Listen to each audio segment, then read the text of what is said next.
good afternoon, Andy. Oh, how grim was that last night? England were frighteningly bad, weren't they? It was incredibly grim. It was an incredibly tough watch. I mean, when we went wild, I was in the box park, of course, which is no country for old men, especially when it's not going well from an England point of view. But at 1-0, you thought, well, here we go. And then we just... Back we retreated into that shape. It was just quite shocking that we lived down to new levels with every passing game. It's amazing, isn't it? The thing is that there was a key moment in the Spain game last night when they scored.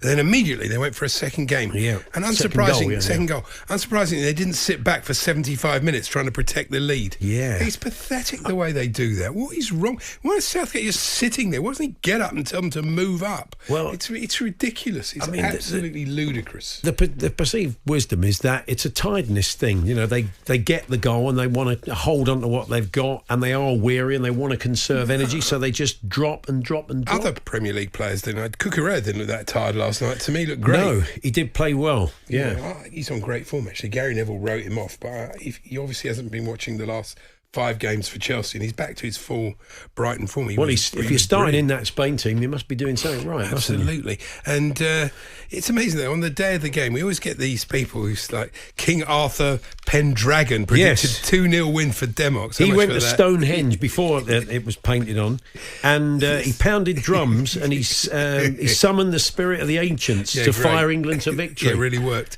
So, the Druids let us down. I'm blaming the Druids. I mean, somebody's in a cab today. Do you know who it was? Nothing to do with Southgate or Declan Rice. It was the Druids, Gov. Druids did it. Arthur Pendragon.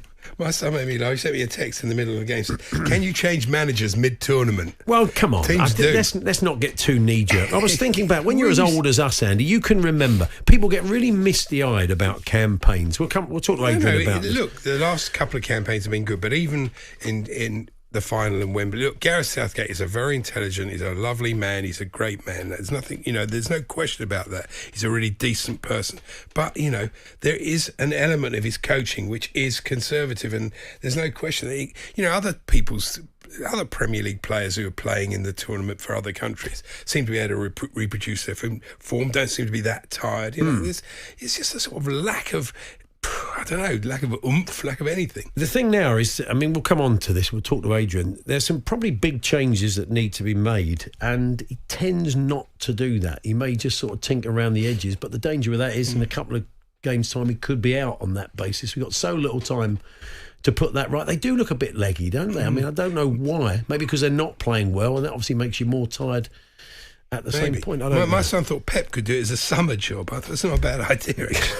Some bloke phoned up the sports bar last night and said, what we got to do, get on the phone to Klopp and say, oi, Klopp. Oi, Klopp. Well, that's not going to help, is it? That's Klopp. not the way. Oi, Klopp is not the way to get Jurgen Klopp. Come off your holiday, he said. Come off your holiday and come and manage England. The less inviting. Who would want to do that? And it's nonsense. Anyway, as I was going to say, Talia 90. We stunk the place out against the Republic of Ireland in the first game. We were terrible against Egypt. We were lucky against Cameroon in the quarter-final. No. We played 2 good games in that tournament. Holland, a 0-0 draw, and the semi-final against Germany. And everybody says, Talia 90. We all have a bit of a weep about it. Euro 96... not very good against Switzerland. We were good against the Dutch, and we were good against Germany. We were lucky against Spain. We could have easily lost, had a perfectly good goal chalked off. So, look, plenty of times in tournaments we have not been great, and we've still gone on and done quite well. Yeah. Okay. I can't see it, though.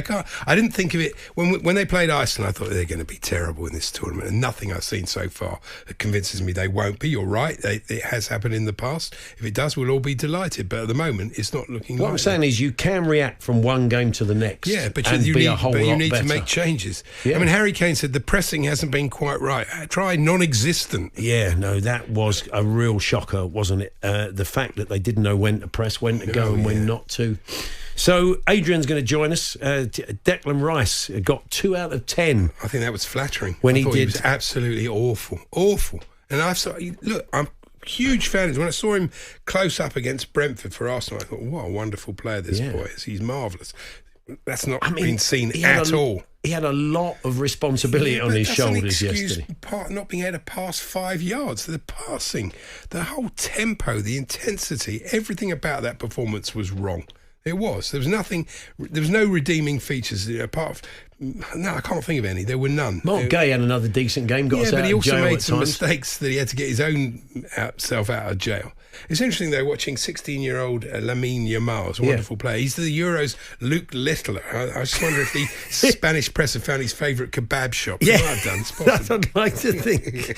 Yeah, everyone's a Luke Littler, the new Luke Littler. He's the new Luke Littler. Yeah, and we could all do without Neil Mopay's trolling, couldn't we? Honestly, he's a strange bloke. Him. You think you do live in England? You do know that, don't you? Yeah.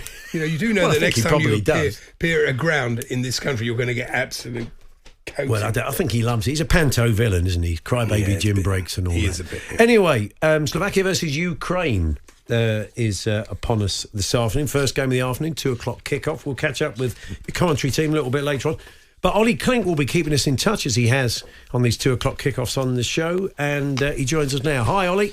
Hi, Paul. Yeah, Slovakia come into this on a high, having shot Belgium in their first game. They're looking to qualify for the round of 16 with a win this afternoon. As for Ukraine, they were beaten 3-0 by Romania last time out and are still looking for their first points of the tournament. You feel that defeat today would all but seal their fate. There are 4 changes for Ukraine in terms of team news. A change in goal with Trubin coming in for Lunin, who had a bit of a nightmare against Romania, and Andrei Yarmolenko, the former West Ham winger, comes into the starting lineup as well. Lots on the line in Group E. In Dusseldorf, it's Slovakia against Ukraine. Euro Game Day game updates on talkSPORT with Burger King. Bring home the ultimate food satisfaction. Get your favourites delivered now. One of the listeners saying, I don't agree with changing managers at mid-tournament because yesterday I wanted to change managers mid-game. First England tournament, this is from Chris, first England tournament since I've turned 40, and it's the first tournament I've absolutely gone into with absolutely no expectations from England. So there we are. Yes. You remember I said to you the other day that, thanks to the press for alerting me to where Gary Lineker's top came from, because I thought it was really nice. You went out and bought one? Yeah, I bought 2. Very nice, actually. Nice. Very good Different value. colours? Yeah. Oh, okay. Very good value. Thanks very much. Oh, okay, brilliant. Okay, well. James, I wouldn't have known, honestly, if their press hadn't made such a big thing about it. I would never have known. I would never have bought one. Tremendous. No publicity is bad publicity. James in Peterborough says, host nation of the African Cup of Nations, the Ivory Coast, sacked their manager after 2 group games, went on to lift the trophy. Yeah, just saying. James, it's not going to happen. I remember that one. You might want it to, but it's not going to happen. I should say the top's got quite a tight neck. I don't know if Gary had a problem getting it over the old ears, because it's got a very tight neckline. Hashtag be kind. I'll apologise for it later, like he did with Frank Lampard. There with Frank Lampard's back of Frank's head. So, talksport.com, text 81089, tweet TSH and J if you want to get in touch this afternoon. Join the England chat. Stan Collymore joining us later.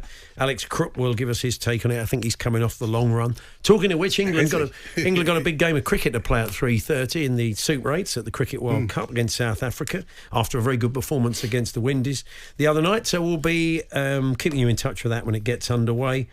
But before all of that, we're going to have a chat with Adrian Durham. The dust has settled a little bit after last night's game. I doubt if he's calmed down that much. We'll find out very shortly as we head into the England camp with Adrian. We're here, of course, with our very good friends at Carling on Euro Game Day live on talkSPORT, the UK's #1 lager, 18+. Please drink responsibly.